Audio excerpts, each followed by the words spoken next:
Welcome everyone to this week's episode of Unrooted Men's Basketball Edition, and my guest for this week's show is none other than senior guard on the men's basketball team, Mikey Eggleton. Mikey, thanks so much for joining me on the show. Thanks for having me, Brian. You're very welcome. Let's start by getting to know you a little bit better. Last week, Ben Graham guessed that you would like Outback Steakhouse the most because he said that you are someone who, even though you are not the largest of men, you eat anything. Is this true?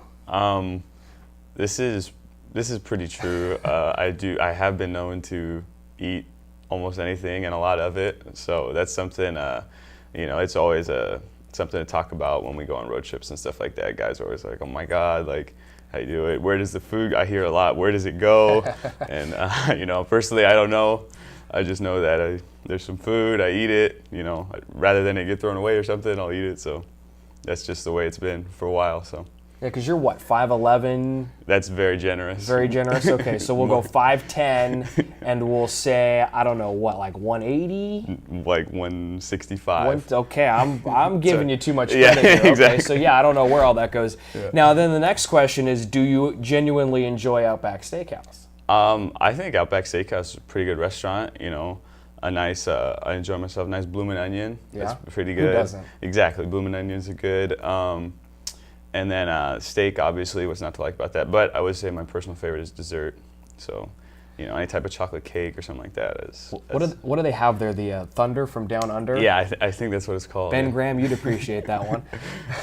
That's that's like what a chocolate cake with ice cream and some other a cookie. I don't know. Some type of fudge or something, something like that. All right, we're gonna go on a road trip after this. We're gonna go get some Outback. I remember the good old days of Crat Hall. That was back our freshman year, fall of 2013, where you, Daniel Romero, and Tyler Evans, amongst other people, would always be playing 2K, Madden, FIFA, like whatever the game was, you guys were playing it. Who was the best? I'm gonna have to say at 2K, definitely Dan. Although a very unorthodox style is Dan would be the best. What's the style? Well, basically what he does is he just takes the worst players on that team and plays them and sits the best players and he wins. Don't ask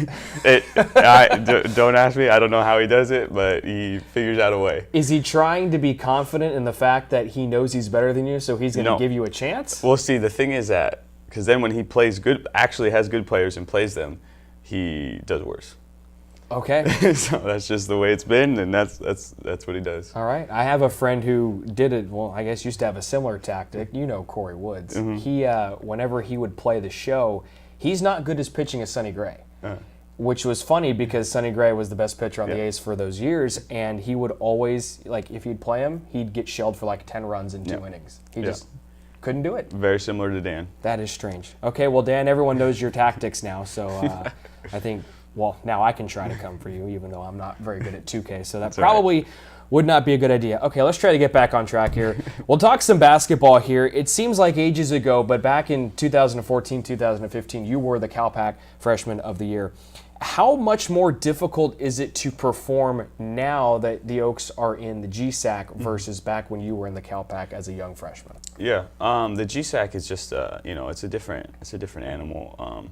Not anything bad about the CalPAC. The CalPAC is a very competitive conference itself, but the GSAC is you have highly ranked teams every single week, game in, game out. So you really it's really just a different level, and competing against those teams, if you can compete against the top of the teams in the GSAC, you can compete against anyone in the country.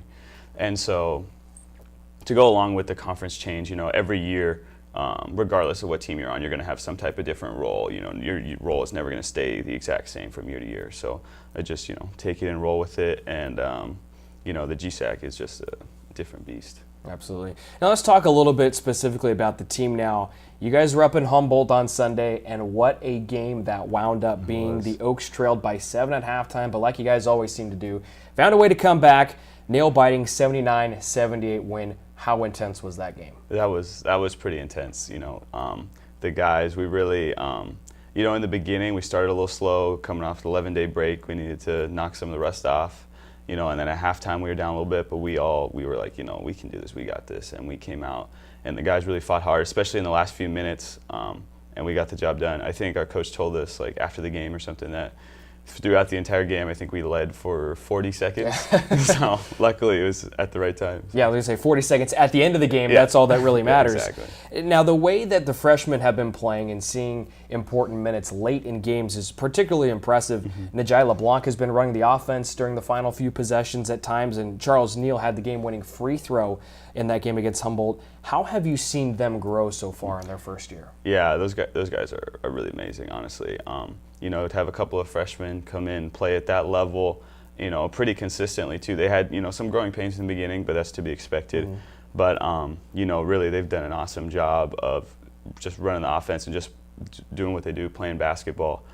They've grown a lot, you know, just with their confidence, and, you know, watching them grow has really been fun. So those two guys, you know, and also they're just scratching the surface of what they can do. So they're going to be really good if they continue to work hard. So you have those two freshmen, and then you have a younger crop of guys leading the way as a whole. Jeremiah Testa, John Payne, Jared Wall, so forth, so on. Do those guys ever turn to veterans like yourself for leadership advice? Yeah, you know, I think, you know, me and the other seniors, Tyler, Kalen, Ben, we really, that's something we really try to do, is to just help those guys out, because we know that those guys they're obviously very good now, and they have a chance to be really special, not only individually but as a team. So we're trying to, you know, tell them some of what we've experienced in the past and have it apply to them and help them along the way so that they can, you know, really be very successful. So that's definitely something we try to do, and you know, they do seem to listen to us most of the time. Yeah, sometimes. Most of the time, but no. And especially those three, Jared Wall, John Payne, and Jeremiah Test, they've also grown a lot. So it's been really fun to watch that happen. So it'll be very exciting in the future, too, to see what else they can do. Yeah. Now, there isn't much basketball to be played during the holidays, but the Oaks are participating in the Cactus Classic. It starts up on Sunday, 3 games in as many days down in Chandler, Arizona. What's the grind like having to play 3 games in 3 consecutive days? Because quite frankly, that's just not on the schedule often. Yeah, I was just thinking, I don't think I've ever had a time where I played 3 games in 3 days in college.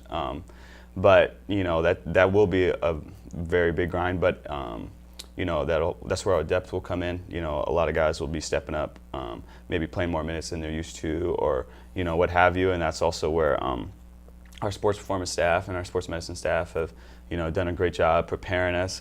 Shout out Kristen. Yeah. You know, she's done a great job helping us stay healthy, and the sports performance staff has been a great job, you know, showing us what we can do to stay healthy, or, you know, if we've got some bumps and bruises, what we can do to help ourselves out. So, you know, I credit a lot of that to them too. Now, these will be the final tune-up games before GSAC play to begin 2018, and right away you open up against some of those top-ranked opponents that you were mentioning a couple of moments ago. How will these 3 non-conference games prepare you for conference action? You know, they're going to prepare us a lot.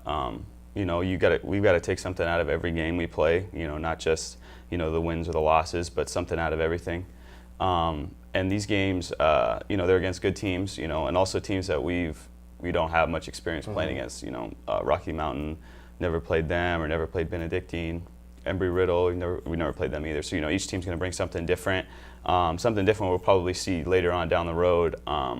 You know, so that'll be very important for us to take something out of these games and really learn from them, so we can apply them to, you know, what we see later on in a conference. All right, Mikey, let's get into the final segment of the show. It's called Brownie Bites. I'm going to ask you 3 random off-the-wall questions. You give me your best answers. All right. Question number 1, which teammate is the worst at video games? Wow. You know, I'm not very good myself.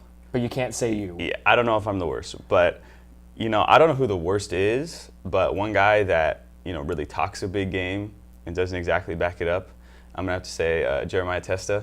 Okay. You know, he'll get you convinced that he might, you know, be okay or whatever, but in reality, he doesn't exactly back up what he talks about. Not like he's going to do it on the court. Right? Exactly, Yeah. exactly. Okay. So, question number 2, which teammate is most likely to get injured by a cactus? wow. I mean, just like the previous question, I'm very clumsy. So, you know, I could very well be thrown into that. But I'm going to have to go with the 2 freshmen we talked about earlier, Charles and Ajay, a.k.a. Thunder and Lightning. You could feel free to call them that on the broadcast. But Which one's the Thunder? Which one's the Lightning? Najai's the Thunder, right? I think it might be honestly, I don't really know. We just kind of put them Okay. together as a group, and as a group they're Thunder and Lightning. Okay. So their inexperience is going to come back to haunt them when they're under the Cactus. Very possibly. Apparently. Okay. And then question number 3. When rocking around the Christmas tree, which teammate is most likely to get dizzy? Wow. You know, that's very interesting. I've never known someone to get dizzy rocking around the Christmas tree. But, you know, I'm going to go, just kind of off the, I'm going to go with Tyler Evans. Okay. Just because it seems like something that would happen to him. He seems like he would, you know, maybe lose his balance or something. Who knows? But I think he would get a little dizzy. Have to take a break after rocking around the Christmas tree. Very lightweit. Someone knocks him off his feet, maybe, and then all of a sudden he's winded. I don't know. I think something could happen there. Yeah, I want to see him actually do that for a change, and then we'll have this conversation. Exactly. Mikey, appreciate it. Thanks so much for joining me on the show.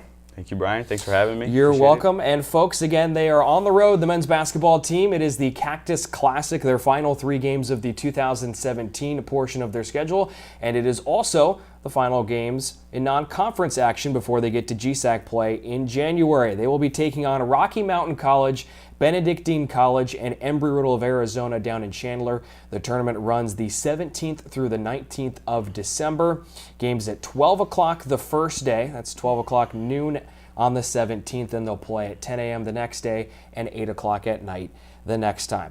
Well, that'll be our final Unrooted episode for 2017. We invite you to tune in to the first episode in 2018 when Mikey Eggleton will select the first interviewee of the second half of the season. So until then, we will see you next time. Have a great holiday season and a Happy New Year.